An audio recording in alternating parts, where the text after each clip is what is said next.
एवढ्या सगळ्या गोष्टी तुम्हाला शिवायला जमायला पाहिजे आणि कमीत कमी 4-4, 5-5, 6-6 ब्लाऊज तर तुम्ही काय केले पाहिजे, शिवले पाहिजे.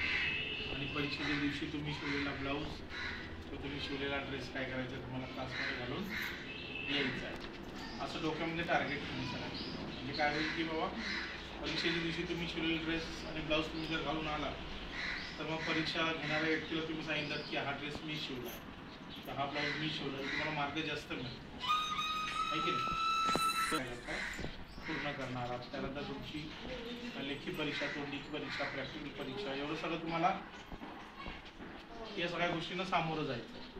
आणि त्यानंतर जे सर्टिफिकेट मिळणार आहे हे भारत सरकारचं तुम्हाला काय मिळेल, सर्टिफिकेट मिळेल. भारत सरकारच्या कौशल्य विकास मंत्रालयाचं सर्टिफिकेट आहे.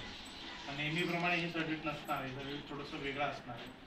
त्याच्यावरती NCVTचा लोगो आहे. कोणाचा लोगो आहे? NCVTचा, जो यापूर्वी ITIच्या